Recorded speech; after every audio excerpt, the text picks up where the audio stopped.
Just like I told Jeff, I love the people that come to bring the meal. They treat me very nice. Very nice. It's a big help. Means a lot. Because so many times, really, I just don't feel like cooking. A lot of times, I just don't feel like doing nothing.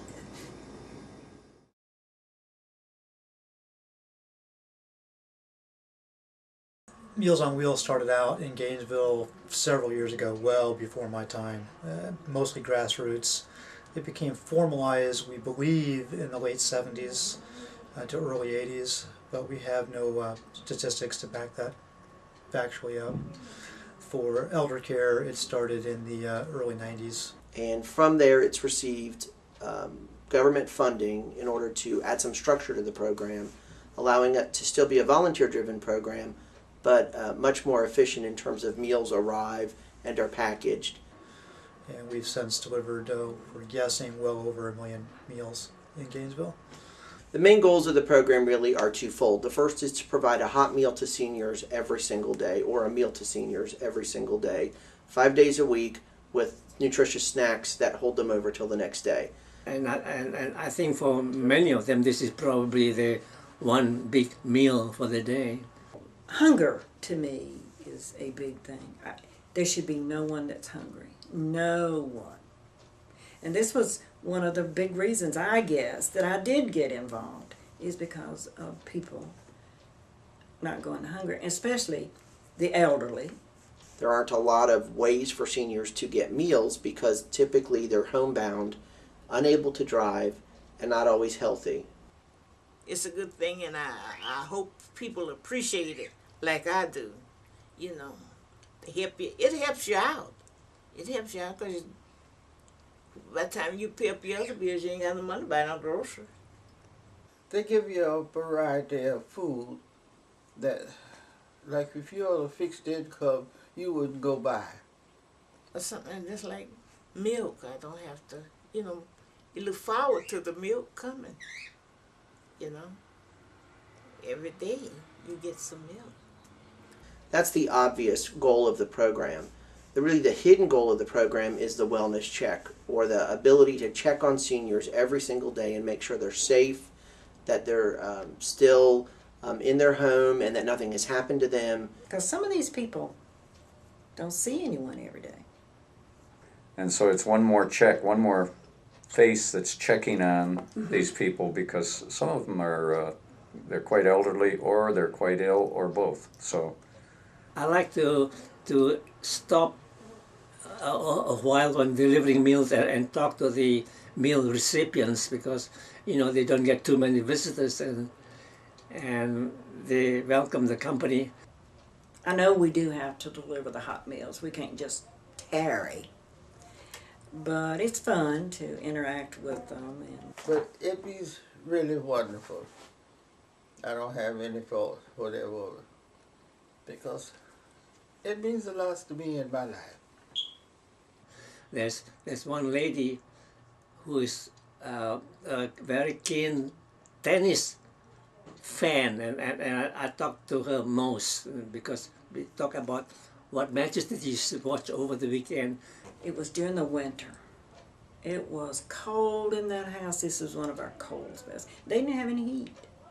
And it has just stuck with me for a long time. Well, of course, I came back and told them here at the office, and it got taken care of. They're real good about taking care of them people.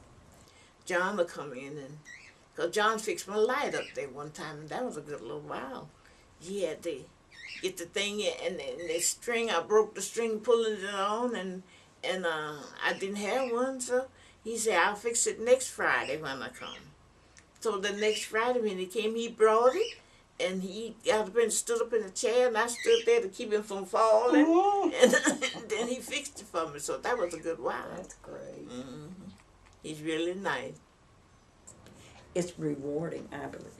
It makes me feel good that I'm still able, as an older person, that I can get out and help someone that's less fortunate than me.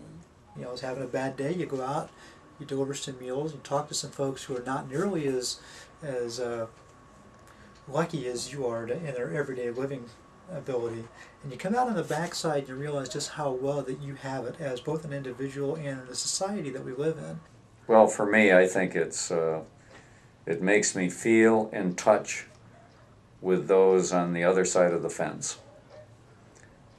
You know, that you can get, especially in retirement, you can get kind of complacent and comfortable in your life, and you know, you have enough to buy your meals, etc., and you're not going to starve, and you feel kind of comfortable. And not that I'm going to become a left-wing liberal that wants to give everyone a free living, but it does let you get in touch with the other people that really do have problems that are unsolvable any other way. It's kind of interesting how people, and myself included, you take the little things for granted, that as soon as some of that stuff gets taken away, little by little, and you start losing your independence, you can start realizing just how scared and isolated these folks are, because they can't just do for themselves like we can. It's really quite unfortunate, but that's where our organization steps in. What would it be like without Meals on Wheels? Kind of tight. Kind of tight. Because I have to get up and get breakfast, then I have to turn around and try to fix me something for lunch, and you know, it would be kind of, because I don't get around too good, you know. I don't really know how I would manage, because all my family work, and I would have trouble getting my main meal, I think.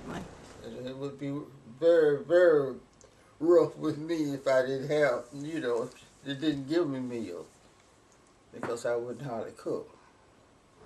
If it wasn't for Meals on Wheels, you would have to make yourself get, well, I know I need to eat something, I guess.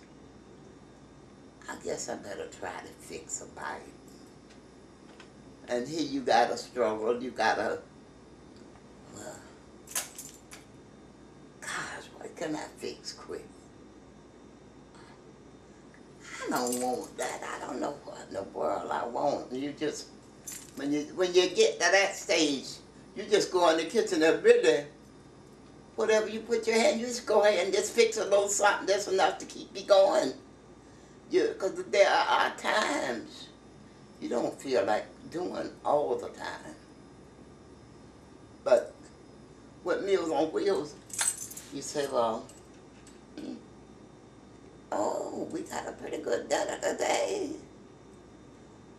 We receive little increases in funding that compare to the program costs. And so it's critical for folks that are looking for volunteer work to step up and volunteer for our organization.